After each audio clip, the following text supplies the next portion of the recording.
მადლობის მაღვიძარო სტუმრად ნეკასების კვერაძესთან იმყოფება და ვნახოთ თუ როგორ ატარებს ნეკასების კვერაძე დილას და სწორედაც აი აქ იწყება მის დილა ამ ლოგინიდან დგება ეს ადამიანი და აი ამ ვარდისფერ კედლებში იღვიძებს.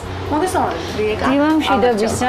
მე ჩემთვის ჩვეული ფრაზაა, ესე იგი ყოველი დილა ამ ფრაზით იწყება და შეგა ძალიან ადრე დგები, ხო? დილით. სამუშაო დღეებში ძალიან ადრე ვდგები, ეს არის 6 საათი, როდესაც უკვე ჩემი მაღვიძარა რეკავს და მაქსიმუმ 7-10 წუთამდე რომ ესე იგი რეკავს და ნუ ხო, რეკავს და თან ეს არის 10 წუთი რომ ვინებიურო ლოგინ შემოსტუნებიურობა ქვია 6-დან 7-10 წუთამდე არ ვიცი, მაგრამ ნუ ყოველ შემთხვევაში აი აქ რა ხდება? პირველ რეკავს მაღვიძარა შესაბამისად ესეთ ახ არის ჩემი გემოვნებით მოწყობილი იმისათვის რომ კარგ განწყობაზე გავიღვიძო ბუნებრივია ისე უნდა იყოს შენთან ყველაფერი მოწყობილი შენ თავს რომ ეს სიამონება ხო?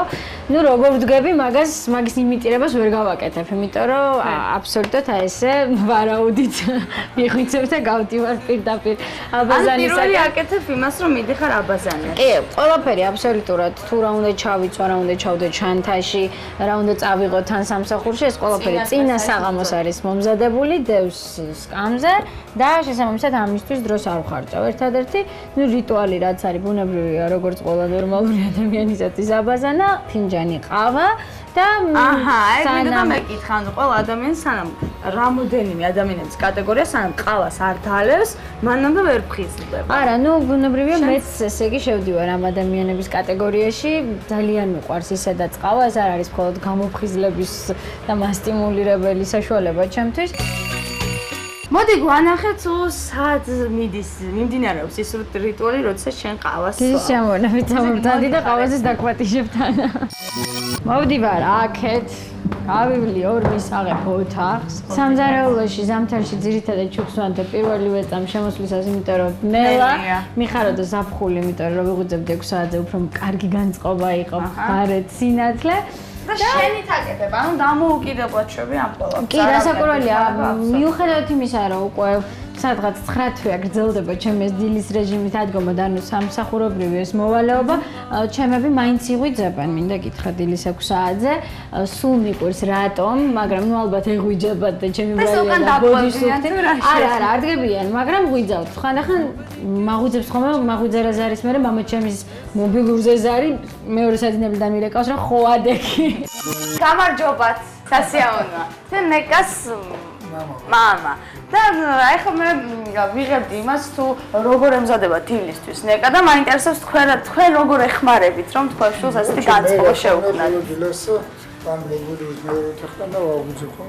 ეს არის ყველაზე სასაცილო ამბავი მობილური რო რეკავს ხოლმე მგონია ვინ რეკავს ამ დილაუთენია და მამა ჩემი სადინებიდან ადექი ყველაზე სასაცილო ის არის მე რომ მეკითხებია მშობლებზე როგორ არიან შენები მიძლებენ თქო პასუხი მაქვს ესეთი მომზადებული იმიტომ რომ საერთოდ არ ვარ სახლში და ძალიან ისეთი რთული რეჟიმით მიწევს ესე იგი ცხოვრება მაგრამ ეს გზა ავირჩიე და სხვანაირად არ გამოდის რა. ანუ შეთქმულად ძალიან მოგწონს ესეთი შევეჩვიე, იცი, მოგწონს არ მოგწონს, ბუნებრივია, ხო ალბათ სადღაც მოგწონს, იმიტომ რომ სხვა შემთხვევაში ვარ სიტყვადი ცხოვრების შესაძლებლობა და სხვა პროფესიას აირჩევდი.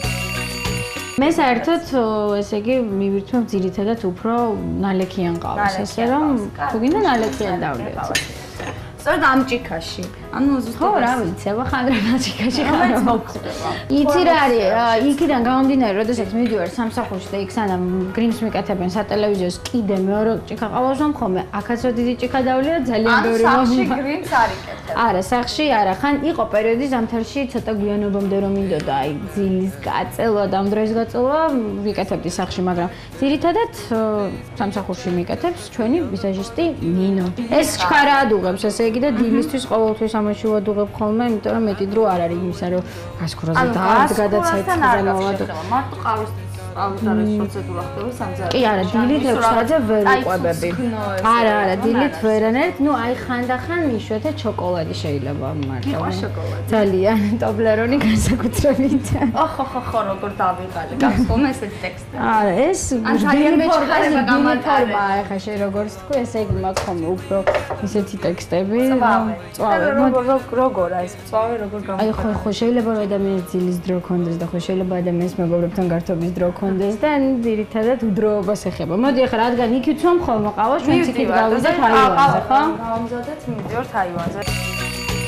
რაღაც უცნაური სტილი არის, ეცეთ რომ მიდის ყავით ამბულანსი. ხო, არასოდეს სამზარეულოში ესე სამსახურში წასვლის წინ არ ვსვამ ყავას, რატო არ ვიცი. ვამაყობ რომ ჩემო თახს აქ აივანი. აჰა, და რა ხდება აივანზე? მართალია, პატარა აივანია, მაგრამ აივანი გადახურულია, რაც თავარია წვიმა რო იყოს არ შეგაძლო. ამას გადახუროს დავარქვათ არ ვიცი, მაგრამ რა ვიცი, იცი, დილით კარგია ყოველ შემთხვევაში, ჯერ იგებ როგორი ამინდია და როგორ უნდა ჩაიცვა ამისთვისაც ხშირად აი ეს გამოდივარ. მაინტერესებს, როგორ იგებ ხოლმე? წინა ღამით ინტერნეტი არა, ნამდვილად ესე არ ვზომავ ამინს და არ ვგეგმავ ჩაცმის სტილს. უბრალოდ ხო, ნუ ტემპერატურაზე მიხვდები ხო, რაღაც, მაგრამ დილით ყოველთვის ცივა ხოლმე 6 საათზე, ასე რომ ხშირად მოვტყვებულ ვარ ამის გამო ჩამიწვა და მე ცხელა უკაცაც რომ გამოდივარ ეთერის მერე ცხელა. სამსახურში უნდა ვიყო 7 საათზე.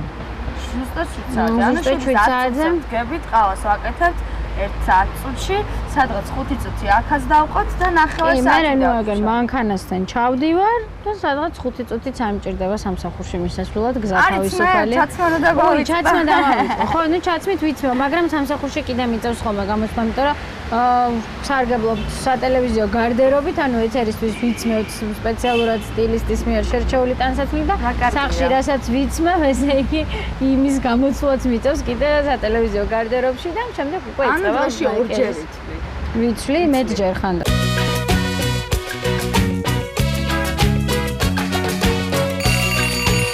დავრინდი და მოვედით ისევ ამ ოთახში და არ სულ ესე იგი ჩავაცივდით ეთერი.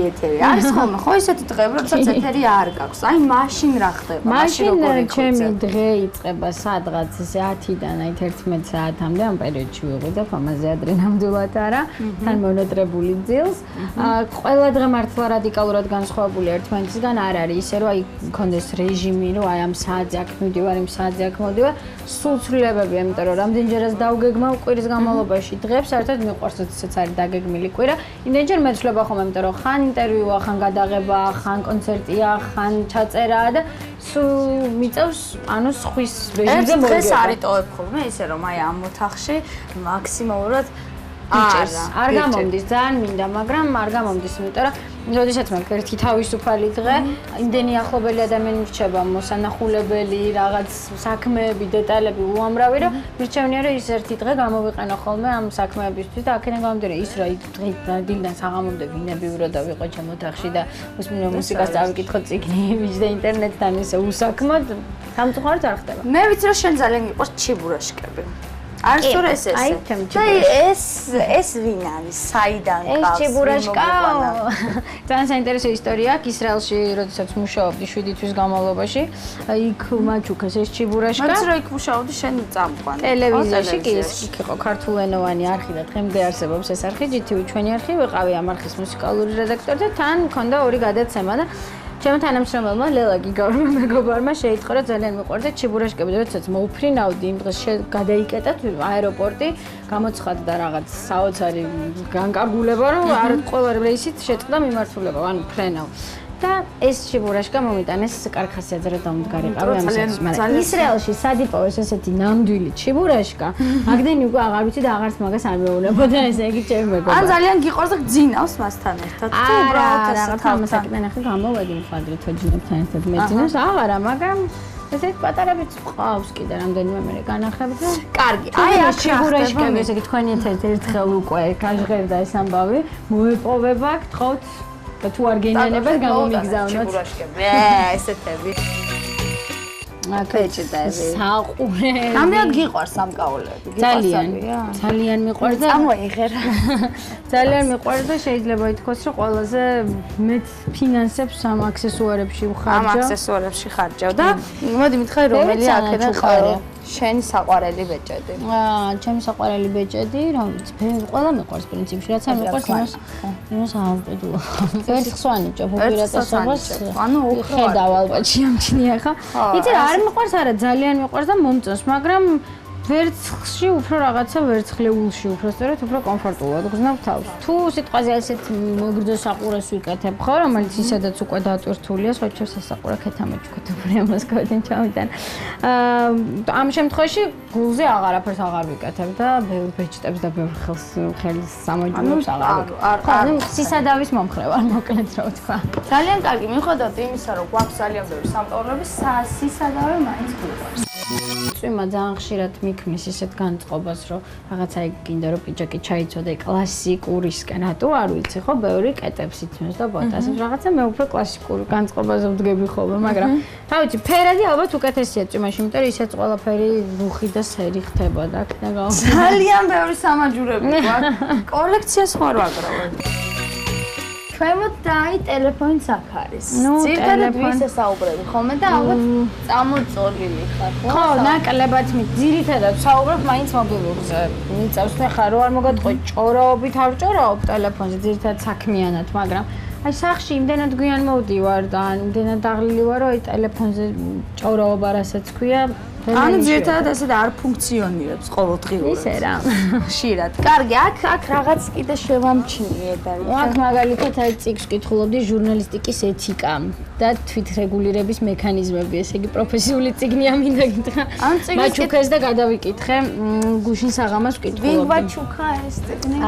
თემა მეგობარმა მაჩუქა. სხვათა შორის ეს, ფერთა პალიტრა, რომელსაც საკმაოდ ხშირად ვიყენებ, შეიძლება ითქვას. რაში ვიყენებ? მე რატომღაც მეგონა რომ გრიმები. ხო, გრიმებია იმის მაკიაჟისთვის, პროფესიული ხო, რაღაცა სხვა ხატა. არა, ხატო ნამდვილად. რა ვიცი, აქ პრინციპში ეს არის მეტი ესეთი. ეს თუ გამოგიყენები, ან ვიყენებ სახლში? კი, სახლში როგორ გითხრა, თუ კონცერტი მაქვს და გადაღება, სადაც ვიცი რომ ვიზაჟისტი არ მუშაობს და ჩემი გასაკეთებელია ეს ყველაფერი, ეს არის ერთ-ერთი პროცესი, რომელიც ყველაზე ძალიან მომშვიდებს. ანუ ძალიან მიყვარს მაკიაჟის კეთება. ძალიან მიყვარს. ეს გულის ფორმის არის. აქ რაღაც აქსესუარებია, ესეთი არაფერი. თან რა არის, იცი, ვიზაჟისტებთან იმდენთან მომიწია მუშაობა, რომ უკვე ვისწავლე რის მერე რა უნდა წაისვა, რომ კორექტულად ამასად გაიკეთა და აქედან გამომდინარე ძალიან ხშირად. კარგი, გადავინაცვლოთ აქეთ. ერთი დამრჩა. აი ეს რაღაცას არაფერი არ დატოვა უყურადღებოთ. არა, ყველგან შეძლო. უყურადღებოთ და ეს რაღაცაც ძალიან ბევრი აქსესუარებია. მაგრამ ესე დავტოვოთ, მოდი, ძალიან ლამაზია, ხო? ზემოდანაც კიდეს, არა გავხსნათ. ზემოდანაც არის საყურეები და რა ვიცი, წვრილმანი რაღაცას. ტელეფონს არ უპასუხებ. ჩემები აიღო. ძირითადად ეს ხდება. არ მოვწდებით.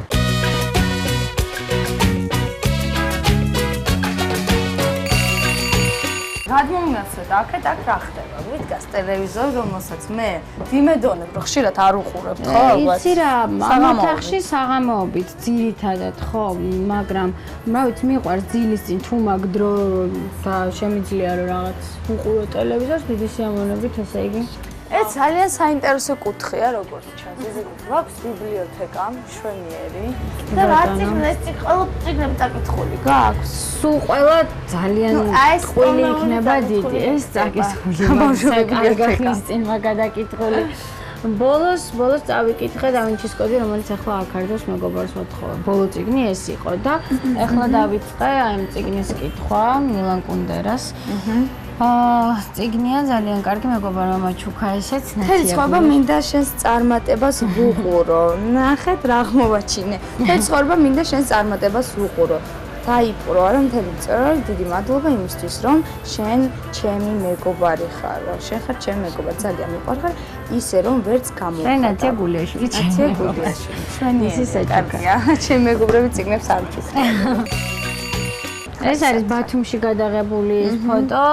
ლიკა ქავჟარაძის საღამო გაიმართა საახალწლოდ შარშან ინტურისტებში და იქ არის გადაღებული. ყავს თუ არა დიდი მეგობრები?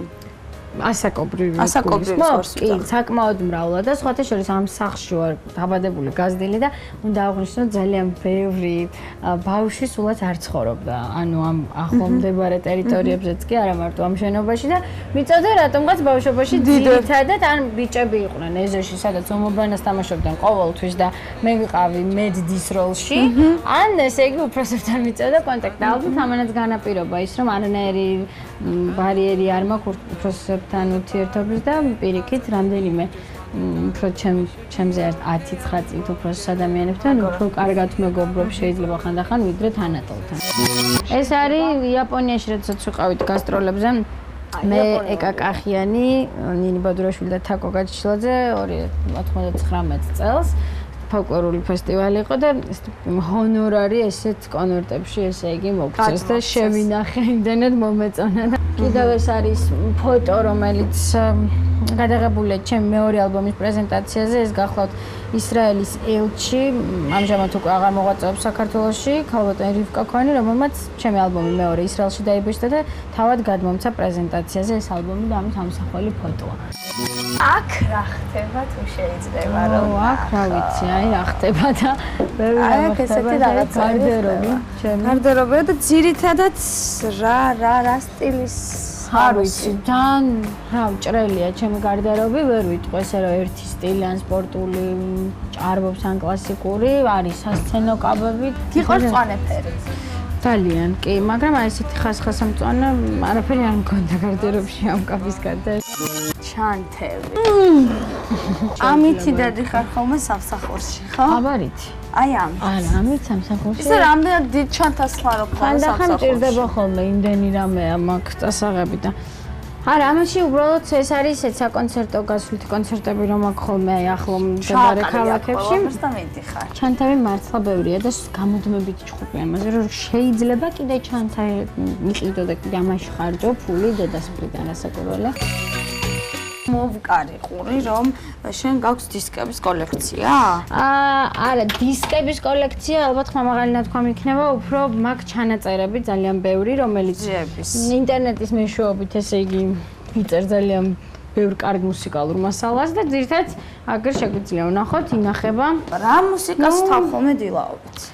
ეს მუსიკის ჩართვაც უკავშირდება მხოლოდ ისეთ დღეებს, როდესაც დილით 6 საათზე არ ვარ ასადგომი. მუსიკის ჟანრი, რომელსაც უსმენ ყველაზე ხშირად ეს არის ჯაზ როკი. ეს არის ეთნომუსიკა, ბალადური ჟანრი. და რა ვიცი, იცი რა დილით ისეთი რამე ალბათ ამეთანხმება ბევრი ადამიანი რაღაც როგა გამოჩემებული კონკრეტული პერიოდის მანძილზე, რაც ყველაზე ძალიან გიყვარს, ცდილობ ხოლმე რომ ის სიმღერა მოისმინო, ხო? უკრავ თუ არა გიტარაზე? რა თქმა უნდა. უყაროთ არა. არა? არა. და ვინ სარგებლობს ამით? ჩემი მეგობრები, რომლებიც გადასარევად უკრავენ გიტარაზე, ბევრი მათგანი მუსიკოსია და მე ვერ დავიკვეხე. ოჯახური ტრადიცია გვაქვს იმისა ყოველთვის რომ შევიკრიბოთ განსაკუთრებით რაღაც საახალწლოდ, საშობაოდ არ ვარღვევთ ხოლმე ამ ტრადიციას. ეს არის იერუსალიმი, რომელიც საკმაოდ ძვირფასი ნაკეთობაა, მაჩუკა ერთ-ერთმა ამერიკელმა ებრაელმა ბიზნესმენმა, რომელიც ჩამოსული იყო საქართველოში. რაც შეეხება ამ ფოტოს ეკუთვნის გურამ წიბახაშვილს, ფოტო გურამს ეკუთვნის ჩემი მეორე ალბომის ფოტოები მთლიანად, აი ესე გამოიყურება დიზაინში უკვე ეს ფოტო. აი ეს არის ძალიან ლამაზი, ეს არის ბოლო ალბომი, მესამე ალბომი. რომელიც თითქმის უკვე 1 წელია. აი შეხედეთ რა კარგად გამოიყურება. ნეკაც დიზაინი დიზაინი გიორგი პოპიაშვილის, ჩემი მეგობრის. ფოტოც ნახეთ წერან ხო? ისრაელის ელჩი მოსაჩუქრად როგორც შემომიტანა პირველი ეგზემპლარი თუ შეიძლება ითქვას უკაცრავად დამიჭერა. ხო, ესე გამოიყურებოდა და ძალიან მომეწონა ეს ფორმა. აი, ესე მივიღე ჩემი პირველი დისკი ისრაელიდან, ანუ მეორე ალბომი. და აბა ძალიან ბედნიერი იყავი, ხო, ეს რო გამოსაინდა რა დაინახე. ჩემი თავი. თქვი ჩემი თავი. ძალიან კარგი. ანუ დილით აი აქ ვეხებით ამ ყველაფერს? თუ არა? დილით ოთახს ვეხებით, სამზარეულოს, აივანს და შემდეგ გამო. ხო, აი მუსიკასაც თუ ვრთავ ალბათ უფრო ბოლო პერიოდი, უფრო კომპიუტერში მაქვს ის უამრავი კომპოზიცია, რომელიც მეტნაკლებად მომწონს და აქედან გამომდინარე აქ ცოტა მივივიწყებ მუსიკალური ცენტრი.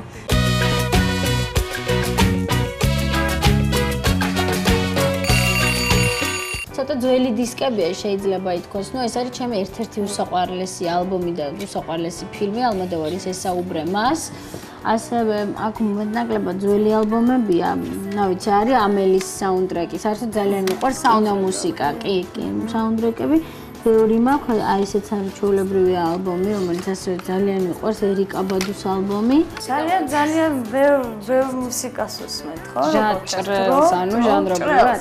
იცი რა, ტელეფონშიც კი მაქვს საყვარელი სიმღერები ჩაწერი და საჭესთან ვარ ნაუშნიკში უსმენ ხოლმე. მაგალითად, რომელიც პრინცის ახალი ალბომი მაგალითად. 22 საუკუნის მუსიკა შექმნა ადამიანმა ამ ალბომით, იმიტომ რომ ისეთი ხვევია გამოყენებული და ჟღერადობა შექმნილი ალბომის, რომ ძალიან უცნაური და ძალიან მაგარი მოკლედ. ხო, ეს არ მიყვარს ძალიან და მაინც მიდგამს ხოლმე და ჩემ შეგვიძლია არ განვიხილოთ ეს. ან ეს ნივთი, რომელიც ნერვებს გიშლის. ხო, ეს და ყოველთვის მაინც აქ არის ხოლმე და რატომ იშლის ნერვებს არ ვიცი. მაგრამ ნუ აი ეს ბროლის რაღაცებზე არ გიждები და. ხო და ბოლოები ძალიან მიყვარს. რა ფერს ანიჭებ უპირატესობას? ხოთი შორის ძალიან მიყვარს ყავისფერი. ყავისფერი ხო. კი, აი ძალიან მიყვარს. ძალიან მიყვარს. გრძელდება მაგვიძარა ნეკასების კვერაძესთან ერთად და ვნახოთ თუ როგორ იკეთებს დილით მაკიაჟს, თუ კი რა თქმა უნდა სამსახურში არ არის წასასვლელი ნეკასების კვერაძე. მოდი სამ სარკესთან. ძალიან ბევრი რამ მაქვს, ანუ ისეთი პროფესიონალურიც და მოყვარულთათვინაც შეიძლება ითქვას. მაგრამ რა ვიცი, სუბუქია, ყოველდღიური მაკიაჟი ახლა რა სადღაც შეხვედრაზე ან ისეთ ადგილას თუ მივიდივარ, მაშინ კეთდება აუცილებელი თუა თუ არა და არ მეყვარს შეიძლება ტუჩის საცხი გადავისვა ცოტაოდენი და ამითი საკმარისია ხოლმე, იმიტომ რომ ისედაც ხშირად მიწევს კრიმის დადება და ამიტომ სახისკანისთვის ხო შეგვიძლია თან განვასახიეროთ ეს ყველაფერი, იმიტომ რომ ისედაც ცოტა ასმალი მაქვს. არის თვალის ჭრდილები ძირითადად არის ისეთ მუქ ტონებში, უფრო მოყავისფრო, ხო და უფრო აი რაფერი გიხდება ყველაზე მეტად? ანუ რაფერი ყველაზე მეტად და ვიცი, აი ნატურალური ფერები, ალბათ არამკვეთრი მაკიაჟი, არა შავი ფანქარი, ძალიან ისეთი მუქი და არა რაღაცა ბევრი მუქი ჭრდილი, უფრო ნატურალური, ალბათ აი ახლა როგორც მაქვს, ხო? სულ არაფერი არ წავისვათ, თუს უბრალოდ თვალის ფორმას ალამაზებს და ეს არის და ეს. ასევე ფანქარი, რომელსაც ზემოდან არაზოს არის ყოველთვის შიგნით ვისმე, იმიტომ რომ რაღაც თვალს კონტური მისცეს. რა დროს რას უნდა მოზან, როგორ სუნს ანიჭებ უპირატესობას? ხასიათის მიხედვით ვარჩევ, ვატყობ და ვაფიქსირებ. კბილის უნები ისე რა. ძალიან არ მიყვარს. უფრო მიყვარს ცივი, გრილი, აი ესეთი. ხოჩერს გუჩიენია ესეთი, არ მბეზრდება. ესეც ვიცოდი. მაგრამ მოგონებები მაკავშირებს სურნელებებთან იმართებაში, აი შეიძლება გავიდეს ახლა რაღაც 1 წელი, ეს კილა შემორჩეს, დაცარიელებული და არ არსებობს რომ დავყნოსო და რაღაცა კონკრეტული პერიოდი არ გამახსენდეს და რაღაცა მოგონებები ალბათ ბევრ ადამიანს ჭირს, ესე მარტო მე არ ვარ. სარკე. რამდენად ხშირად ვიხადები სარკეში? სარკეში ძალიან ხშირად ვიხადები, ჩანთაშიც ყოველთვის მაქვს სარკე და ვთვლი რომ მანდილოსენისთვის ეს აუცილებელი აქსესუარი და ატრიბუტია და რა ვიცი, მიყვარს. ხოვლით მამაკ თუ აბაზანიდან გამოსვლისთანავე ბუნებრივად ვტოვებ და ხელს არ ვახლებ, არის ძალიან ხოვლი, ესეც ძალიან მიყვარს ტარება და რა ვიცი, პრაქტიკულია, აწეულიც, მithumetes როდესაც ცხელა, ძალიან ხშირად აწეულიც მოხმობ. ესეც როგორ მიყვარს, ალბათ მიხვდით, ხო, ეს აქსესუარები, ძივები. ეს არის ერთ-ერთი ყველაზე ახალი. შეგადეთ თურმე როგორ იკეთებს? ძიმე არ არის შენთვის? არის თუ რაღაც დისკომფორტს გიქმნის? იცი რა, როდესაც ვყიდულობ რამეს, წამსვე ვითვალისწინებ, თუ ხვდები რომ ვერ მოვიხმართ, ყვილა რომ ამაზია. აი ძილით რამდენად ხარ ხოლმე ამის ხასიათზე დაუშვათ?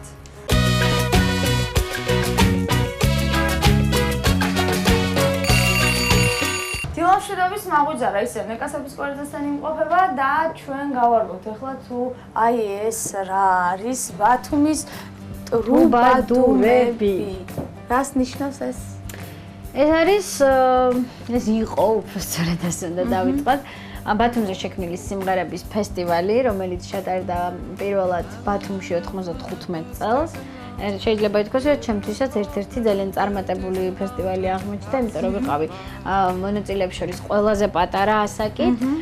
მივიღე მაყურებელთა სიმპათიის პრიზი და მაშინ 300 ამერიკული დოლარი, რომელიც აი საკმაოდ დიდი თანხა იყო და ნუ ეს ჩემთვის ამდენი წლის ვიყავი, გეტყვი სადღაც 10 წლის, ხო? იყო ძალიან დიდი წარმატება, მართლა ძალიან მაღალ დონეზე ჩატარდა ეს ფესტივალი ტარდებოდა, იცით, სადაც ბათუმის საზაფხულო თეატრში, რომელიც სამწუხაროდ დაიწვა და აღარ დგას ბულვარში, ულამაზესი თეატრი იყო და ზუსტად ამ აფიშის სიგრძე ვიყავი ოღონდ სიმაღლეში და ამ აფიშას ესე ვატარებდი. დავიძახდი, გახოცებით ხელი მომიწერეთ რა. ლეში, იეჩანდლაძე, ნატო მეტოლიძე, და რა ვიცი, ბევრი ნინცე ჯანელიძე, თხიგიას და ნიჩენი გიების ავტოგრაფის და ბევრი რა ვიცი, ძალიან მიყვარს მოკლედ აი თაიგული, მე ეხლა ფორტეს მე თაიგული ერქვა და მაღვიძარა ისე ნეკასების კვერრძესთან იმყოფება და გიჭირს თუ არა დილით ადგომა და ყოფილა თუ არა ისეთ სიტუაცია რომ ვერ გაგიღვიძია და აი აქ დარჩენილ ხარ. ესე იგი დილა საერთოდ ზოგადად ძალიან მიყვარს, იმიტომ რომ პრინციპში განწყობა, როგორც იღვიძებ, ისეთივე განწყობას იქნება ინარჩუნებ დღის განმავლობაში, ბუარ. გესმით ხო, ჩემი რართულ მდგომარეობაში ვარ. რართულ მდგომარეობაში მიწევს. ბუხარ, მაგრამ გიწევს იყო თორე. ძალიან მიყვარს ღამე, მართლა ძალიან მიყვარს ღამე მუშაობა და ასე შემდეგ, მაგრამ განწყობის შესაქმნელად დილით ვცდილობ რომ ყოველთვის გავიღიმო, აი ხელოვნურად იქნება თუ არა ეს შევიქმნა ეს განწყობა, რომ დღის განმავლობაში გამყვეს. საკმაოდ გემიძინებ იმის ფონზე თუ ვიტყვით რომ დილით 6-ზე უნდა ავდგა ხოლმე, ვიძინებ ხანდახან პირველზე 2:30-ზე, ნუ კარგ შემთხვევაში ეს არის 12-ის ნახევარი ალბათ. ამაზე ადრე ვერ ვიძინებ. 9 საათზე რომ მომკლა, შეიძლება დავწვე, მაგრამ ვერ დავიძინე და აქედან გამომდინარე, მაინც ბუარ ამ კატეგორიას მივეკუთვნები ალბათ, მაგრამ ძალიან ბევრი პლუსი აქვს დილით ადრე ადგომას. მე მართლა გულწრფელად ვამბობ ამას და არანაირი პირფერობით და იმიტომ რომ მაღვიძარადან ხარ ჩემთან სტუმრად. მართლა ძალიან კარგი, იმიტომ რომ ასწრებ ბევრ საქმეს, შენ რო უკვე ძალიან ბევრი საქმე მოთავებული გაქვს, ბევრი ადამიანი მაშინ იღვიძებს და შენ შესაბამისად ბევრი დრო გრჩება საქმეების გადასანაწილებლად და თუნდაც იმისთვის რომ თავისუფალი დრო მოიგო და რა ვიცი, საერთოდ დროის გაფრთხილება და დროის ფასი მე ვიცი, იმიტომ რომ ყოველთვის აი საათზე ვიყურები და აბა მოვასწრო, აბა არ დავაგვიანო, ეს მომენტი მაქვს მთელი ცხოვრება და ამიტომ დილით ადგომას მართლა ბევრი პლუსი აქვს. უბრალოდ თორესა შემთხვევა რომ ვერ ამდგა ხარ. ერთხელ დამაგვიანდა. გვიან დაგიძინია. ერთხელ დამემართა, აი ახალი გასული ვიყავით ეთერში და აი საშინელი გრძნობა, ვინც დილის ეთერზე ნამუშევარია დამეთანხმება. გავიღვიძე და ნუ მაღვიძარამ დარეკა, გამოვცე და ისევ ჩამეძინა როგორც აღმოჩნდა და გავიღვიძე და უკვე იყო 20 წუთი ეთერამდე დარჩენილი და მე არ მახსოვს, ქვემოთ მანქანა მელოდებოდა ის ადამიანი მიხვდა ეთყობა რომ დამეძინა და არ წავიდა კიდე კაი. როგორ მივედი, როგორ ჩავიცი, როგორ გავიკეთე მაკიაჟი და გულამოვარდნილი ვლაპარაკობდი ეთერში მახსოვს, მაგრამ ნუ არ ვიცი, ალბათ მეტყობა ეს გვიან დაიძინე თუ ნუ დამეძინა რა. დამეძინა. დილის თბილისი მიყვარს ძალიან. საერთოდ რომ მანქანები არ დადის და ძალიან სუფთა ჰაერი ჯერ კიდევ არის ხოლმე. იცი ადრე სხვათა შორის დაახლოებით 1 წელიწადნახევრის წინ, სადღაც დაახლოებით თუ არ ვცდები, სხვათა შორის ჩავდიოდი ხოლმე დავრბოდი მამასთან ერთად ვაკის პარკშიც დავდიოდი. იყო სწორად ვარჯიში დილაობით. დილაობით ვარჯიში მიყვარს, მაგრამ ამის დრო არ მრჩება. ერთი პერიოდი სისტემატურად ვარჯიშობდი, იოგასაც ვაკეთებდი დილაობით და ძალიან მეხმარებოდა განწყობის შენარჩუნებაში და კარგი განწყობის შექმნაში, მაგრამ ამის დრო აღარ მრჩება. საერთოდ ძალიან საყვედურობ ჩემ თავს რომ ვარჯიშისთვის ვეღარ ვიცილე, იმიტომ რომ ეს არა მარტო იმისთვის რომ კარგ ფორმაში იყო, უბრალოდ ჯანმრთელობისთვის და მხოლოდ განწყობისთვის არის არაჩვეულებრივი საშუალება. ასე რომ თუ იმდენად დაწყობილი გაქვთ ცხოვრება რომ დილით ადგეთ ადრე, ივარჯიშოთ, მერე ჯანსაღად და ჯანმრთელად იკვებოთ და წახვიდეთ სამსახურში, ჩათვალეთ რომ ესე იგი უდარდელად ცხოვრობთ. მაღვიძარა ნეკასების კვერაძესთან იმყოფებოდა სტუმრად, ჩვენ ასე თუ ისე გავარკვევთ თუ როგორ ატარებს იგი დილას, აი ამ ოთახიდან იწყებს დილას, ამ ლოგინიდან დგება, ამ საერთესთან იხატება, შემდეგ სამზარეულოში ყავასოს და ესე ჩქარ-ჩქარა მიდის მიჩქარის სამსახურისაკენ. მე ამით გემშვიდობებით, თქვენ კი თუ გაინტერესებთ თუ სხვა ცნობილი ადამიანები როგორ ატარებენ დილას, ყოველდღიურად აუცილებლად უყურეთ მაღვიძარას.